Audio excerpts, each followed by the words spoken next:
there was an old man, I shouldn't say that, a fella of advanced years. He was in his 80s, and he had gone to the doctor. It's about 8:30.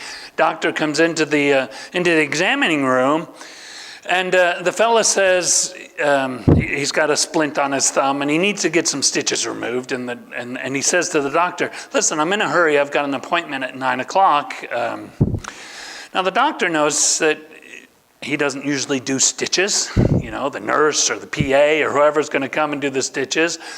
But he sees the man, he keeps looking at his watch, and he knows that if he's got to wait for the nurse, he's going to be late for his appointment. So he decides he's going to go ahead and remove the stitches. So he takes the bandage off, starts looking at the stitches, and gets whatever he needs, and he starts to talk to the fella. And he says, "So what's your appointment? Do you have another doctor's appointment at 9 o'clock? And the fellow says, "No, sir.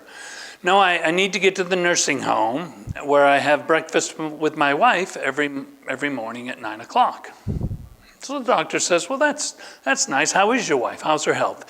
He says, "Well, she's been in the nursing home for about 5 years, and she has Alzheimer's." And the doctor's kind of surprised as he's taking out the stitches and wrapping it up. He says, "If she has Alzheimer's, would it bother her if you were late a few minutes?" He says, "Well, she doesn't really know me. She hasn't known me for about 5 years. She doesn't recognize me. But I still want to get there on time." And the doctor says, "Well, that's odd. If she doesn't know you, why would it bother you?" He said, "Well, she doesn't know me, but I know her." And I thought about that story and how it speaks to true love. True love is not about what the person can do for you, but what you can do for the person. And that's ultimately what Jesus wants us to have for him. It's not coming to Jesus, as many of us do. We come to Jesus for what he can do for us. Salvation, peace in our hearts, a little bit of joy every once in a while, right? Some blessings here and there, and it's good. But ultimately, what needs to happen in our relationship is that our love for him is not based on what he can do for us, but what we do for him as we bring him glory, as we bring him honor. We do it just for him, not so that we can get a little something extra in our stocking. So we're going to look at some encounters with Jesus. Different situations, some it's different situations in the same scenario, and some of these are just the same. It's one story, but just different people and their interactions with Jesus and their responses and their reactions. I love this verse in John 12. There were some Greeks who came up to worship Jesus. It doesn't say a lot about them. They could have been Jewish Greeks. They could have been just believers. There were people who did everything in the Jewish commands except circumcision, and so they weren't really in all the way, but they were pretty close, and they could come and worship. Anyway, these guys come, and they'd heard about it, and I love this phrase. "Sir," they said to Philip, "we would like to see Jesus." Right? They wanted to see Jesus. When people came to see Jesus, they came with expectations, as we do in any relationship, any interaction. We have expectations. Expectations often drive the reaction. If you expect something from Jesus, like, okay, I'm going to come to Jesus and he's going to fix all of my problems. And all of my issues are going to go away.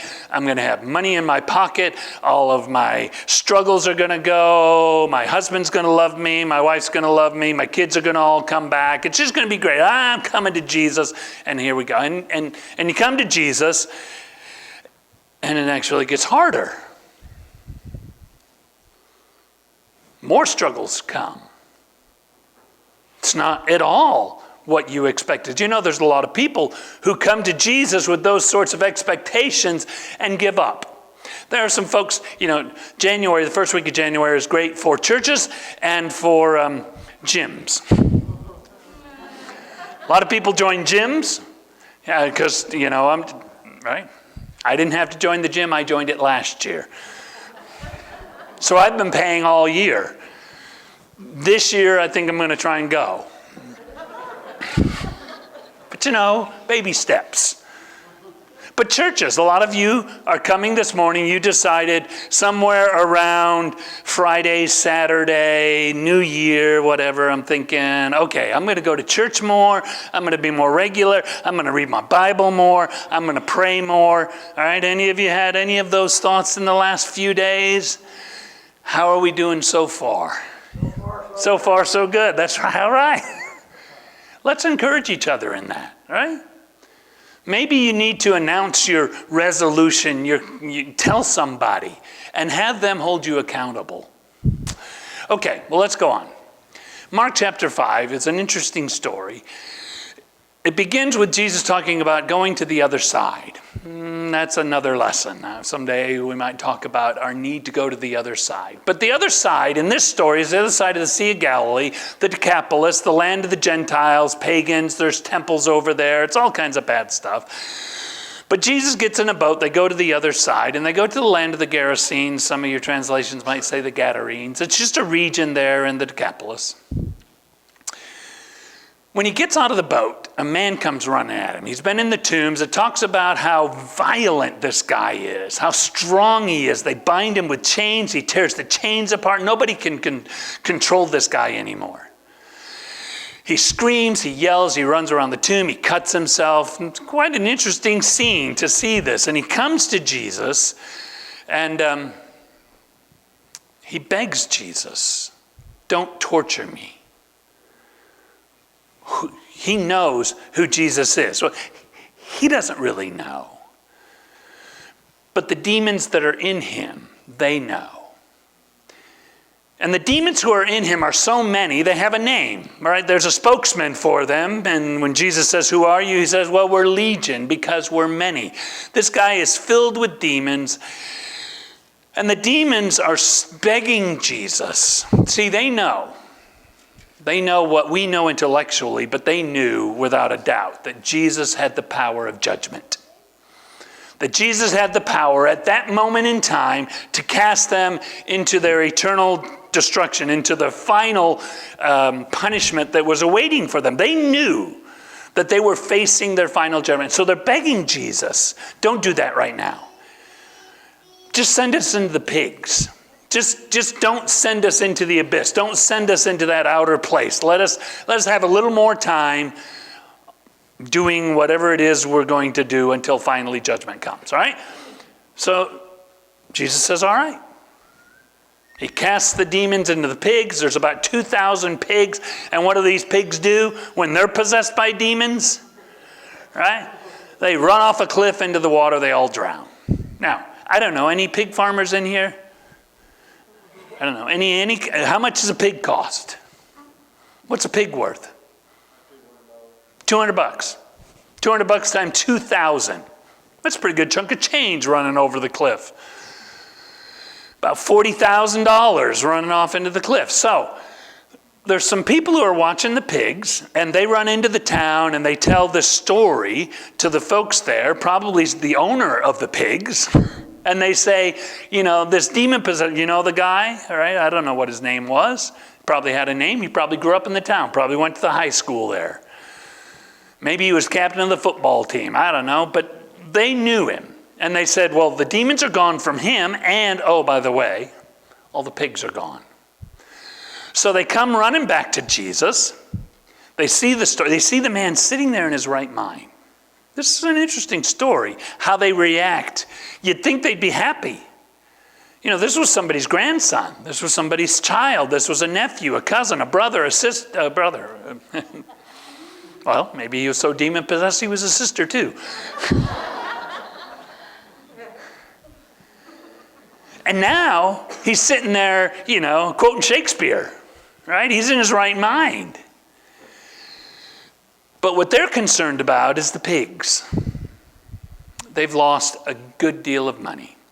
And so they also beg. It's interesting, as you read this story, the word beg keeps coming up. They beg Jesus to go away. So they have this encounter with Jesus. Maybe it's the first time they've ever seen him. We don't have any story of Jesus going to the Decapolis. He probably did, but we don't know that. Maybe he worked in the Decapolis. We don't know. But their first encounter with Jesus involves money and their livelihood, and it's not going well, and so they beg him to go away. He says, okay. The third begging is the man who's now in his right mind. He begs Jesus to let him go with him. Let me go back with you to the other side. Let me go back to Galilee, to Capernaum, to Jerusalem. I don't care. Let me just follow you. And to that request, Jesus says, no. The two requests you'd think he would say no to, he says yes to. The one request you think he would say yes to, he says no to. And so when we come to Jesus, we're going to have expectations. We're going to think to this one he's going to say no, to that one he might say yes. But he's God, and he does what he's going to do. And we need to understand that. And we need to kind of think about our expectations before we encounter Jesus. All right. The rich young ruler, very seemingly godly young man, certainly a very devout young man, comes to Jesus and he wants to justify himself. He knows about this rabbi. He knows he's a special rabbi, right? He's doing things that people don't do. He's speaking with authority. There's something special about this guy. And so he figures he's going to come to this guy and get a little extra pat on the head, a little, slap on the butt, good job, good on you, and off you go. So he comes to Jesus and he questions him and finds out what Jesus thinks about the most important things. He says, all right, I'm good. And Jesus says, well, wait a minute. I got one more thing. He says, I need you to sell everything you have and give the money to the poor. Now, it doesn't say this. We don't know what this man thought about the poor, but we often know what rich people think about the poor, right? Why don't they just get a job, right? Why don't they quit begging and just get a job? Why don't they do something for themselves, right? Because they know why they're rich. It's because they got a job and they did things. And the poor, they often look down at the poor. I don't know if he didn't want to give his possessions away because he didn't like the poor. It says that he really liked his stuff. He liked God. Obviously, he didn't love God. He liked God. He liked what he got. The internal pleasure that he got from doing good things for God. But when it finally got hard, he said, no, I won't do that for God. Zacchaeus, also a rich man. He didn't get his money. I always said, I want to earn my money the old-fashioned way. I want to inherit it. It turns out my mom didn't have anything. My dad didn't have anything. My stepdad just died last week. He didn't have anything, so I'm out. I'm not going to inherit anything. I'm going to have to earn it like Zacchaeus. Right? Well, hopefully not. Zacchaeus was a little thief, tax collector, stealing, but he did pretty well. You can, if you have no conscience, you can do pretty well. Well, he has an encounter with Jesus. He's heard he's coming to town. He's a wee little man. A wee little man was he. So he climbs up into a sycamore tree. He just wanted to see Jesus. He wanted to see what all the hubbub was about. I don't know what he thought. Did he think he was going to look like George Clooney? I don't know. But he just wanted to see him. What he did not expect, so again, we're talking about expectations. The rich young ruler's expectation was Jesus was going to pat him on the head and tell him what a great guy he was. Zacchaeus' expectation was Jesus was just going to walk by. He was going to snap a photo, put it in his photo album. See, I saw this guy. Maybe put up on his wall, picture of the great Jesus as he walked by his house. What he did not expect was that Jesus was going to see him. Maybe some of you gals in particular, maybe you've thought for a long time, there's no way God sees me. There's no way Jesus sees him. Part of it is because you were hiding, right? You didn't want him to see you. But maybe in some of your desperation and your struggle, you desperately hoped that he would see you because you needed help. but you didn't think he would. Or maybe you even knew that he didn't.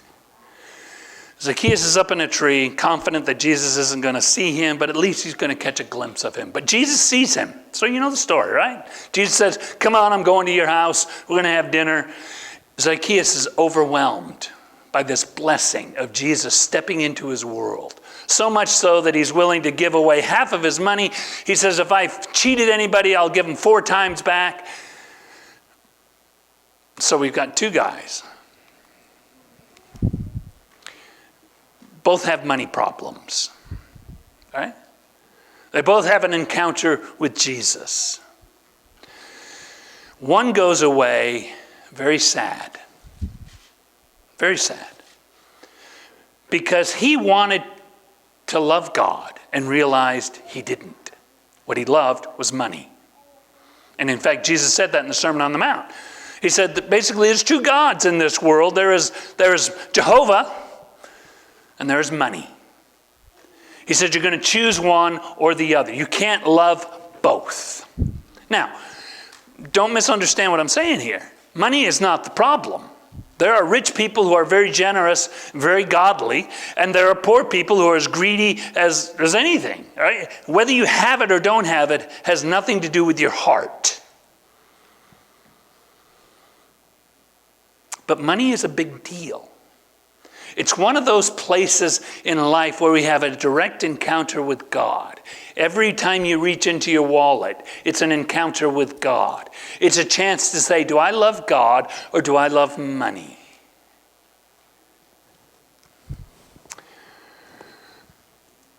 Jesus is crucified. Tony did a great job describing that. But in this story, there's a man on the right and a man on the left. 2 guys. They were criminals. They were getting what they deserved. One of them said that outright. We are getting what we deserve. This man has done nothing wrong. We are getting the consequences of our action.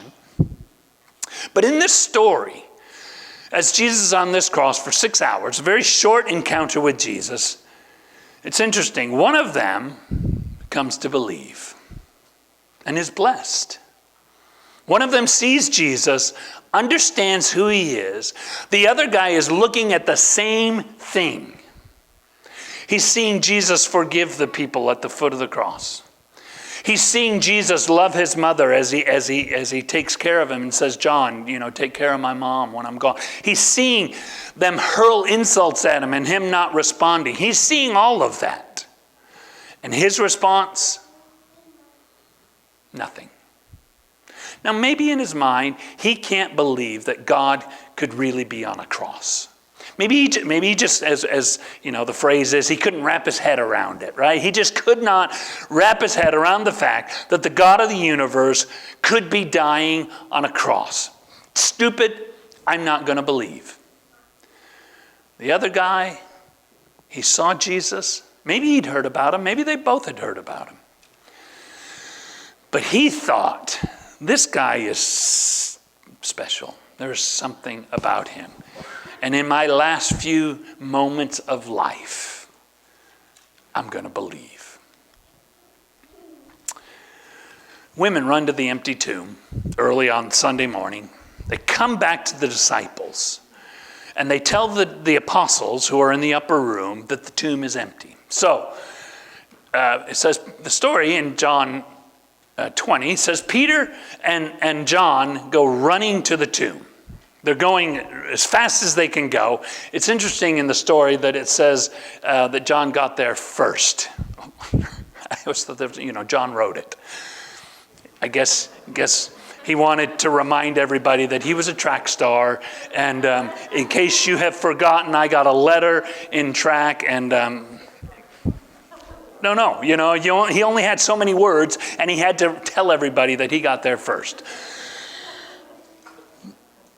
Peter's already in there. Peter runs past him. So John doesn't run in. He stops at the outside. Peter runs past him, runs in. It says he saw the strips of linen lying there, as well as the burial cloth that had been around Jesus. The cloth was folded up by itself, separate from the linen. So John runs in. The other disciple, who had reached the tomb first, by the way, also went inside. It says he saw and believed. They still didn't understand from Scripture that Jesus had to rise from the dead. Now Peter, what's going on with Peter? It was just a few days ago that Peter said, Lord, even if I have to die with you, I won't deny you. You can count on me to the bleeding, bitter end. I won't leave you. I won't desert you. Well, how'd that work out? Right? Not only did he desert him, he denied him.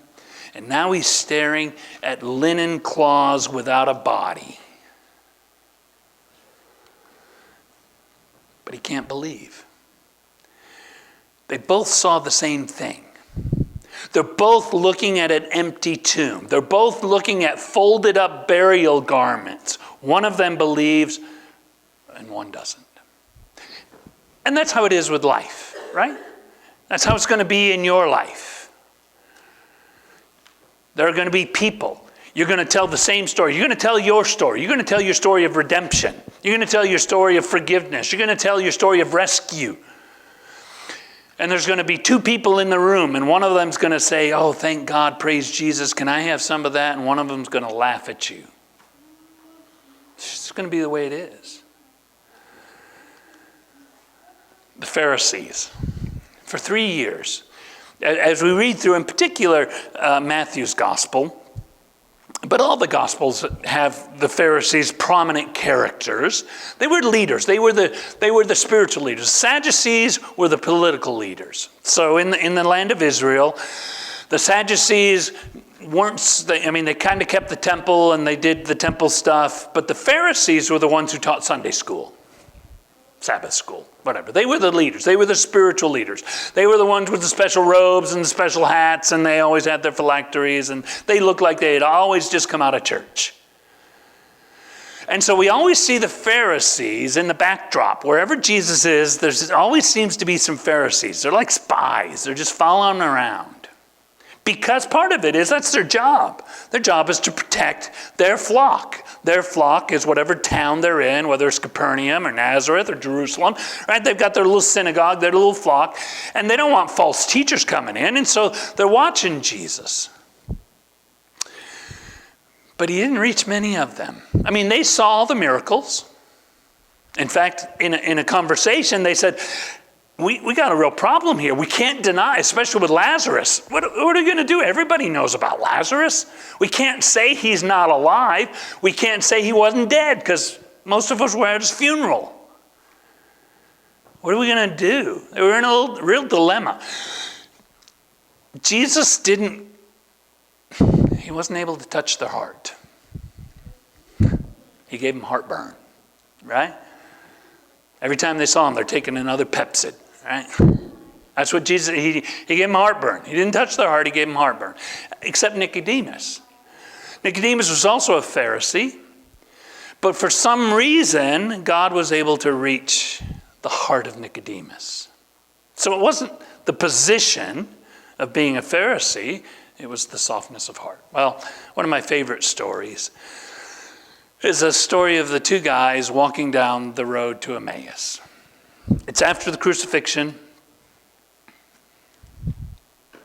They don't understand. They're going home, right? They had come to Jerusalem, supposed to be a great deal. They probably were part of the triumphal procession. Maybe they had taken their coats off and laid them on the ground.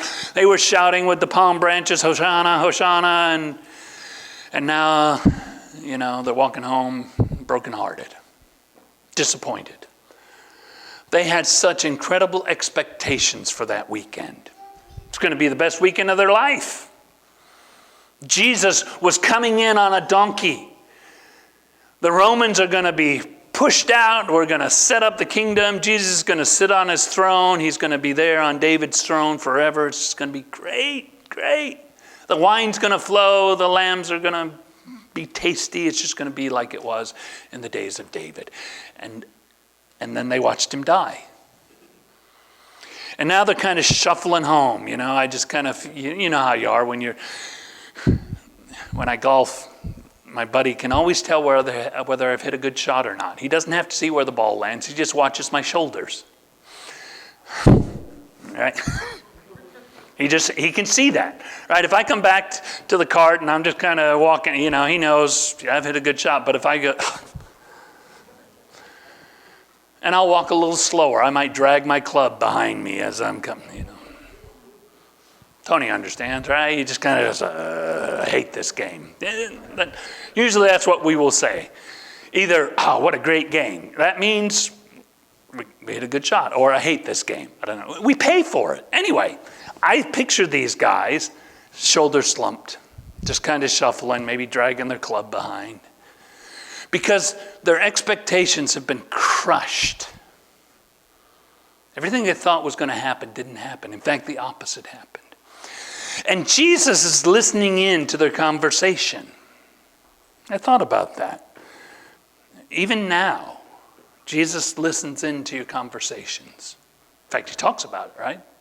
Every word you speak, there's judgment attached to that, right? Be careful of what you say and how you talk. But it's even more than that, because Jesus lives inside you. So not only does he hear your speech, he hears your thoughts. He's listening in all the time. And as these guys are speaking and they're talking about it and they're so discouraged and they're so sad, Jesus joins in. And he starts to explain to them things that they heard about because they had grown up going to synagogue. They'd grown up going to hear from the Pharisees about what would happen to the Messiah. They knew all of that sort of stuff, but they didn't understand it. See, there's a difference between hearing it and understanding it.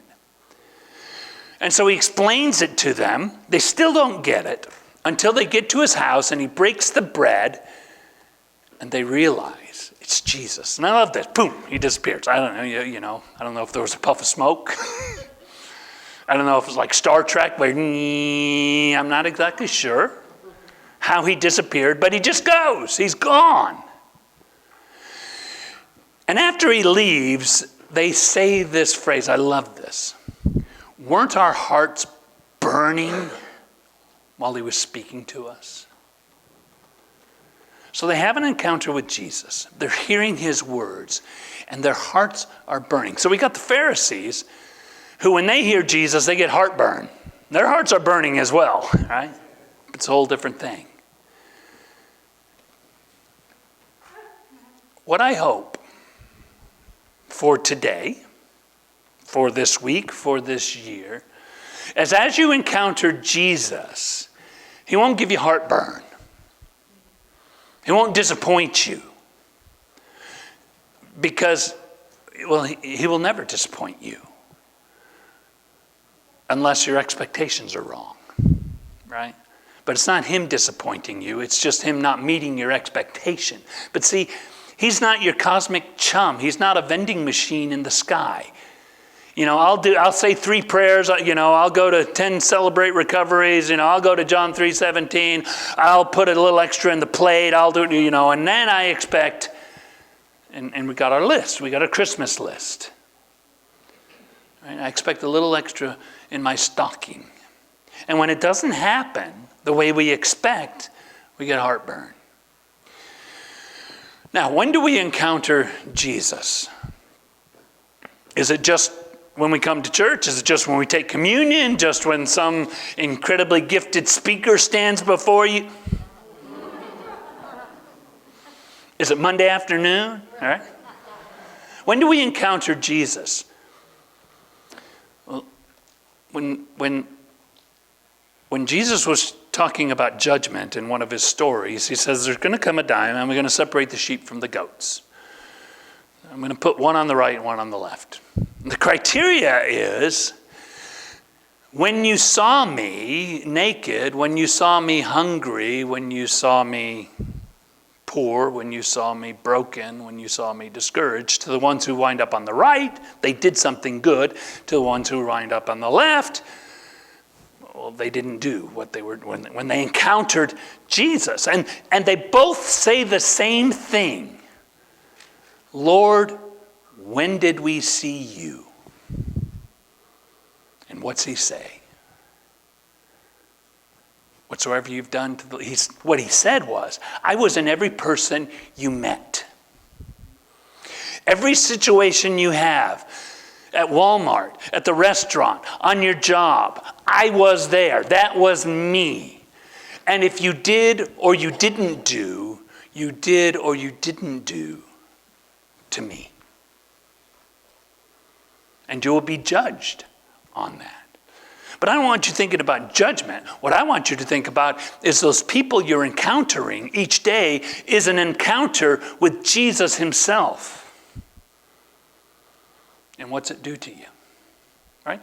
You ladies, in here, as you interact with one another, you are interacting with Jesus.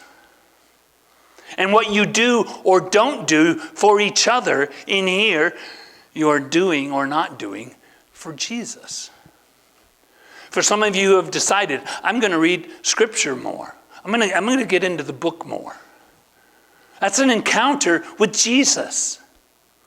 He is speaking to you. He's desperately trying to get past your head, past your eyes, past your brain. And he wants to get to the point where as you are listening to him speak, your heart is on fire. He's just consuming your heart with his word, whether it's Deuteronomy or Revelation. I heard one guy preach a sermon on the book of Numbers.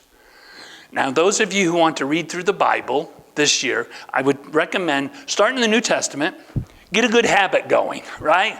Read the Gospels. Get about 6 months in before you go back and start with Genesis, Exodus. Because if you start with Genesis, you're going to get to Numbers. Right? So just a suggestion. But I heard a guy preaching on the book of Numbers once, and he just read for like 5 minutes, just name after name after name after name after name. And his point was, you know what? God knows names. God knows names. And he wanted to mention these people by name. And I thought, that's cool, right? God knows your name. He knows who you are. So even out of the book of Numbers, you can find a blessing from God if you're letting him speak. So again, my encouragement is as you encounter Jesus, even today, let it be a time of passion. Let it be a time of him burning your heart and not a time of heartburn. And may this year be a time where you so fall in love with Jesus that it becomes about him and not about you. God bless you.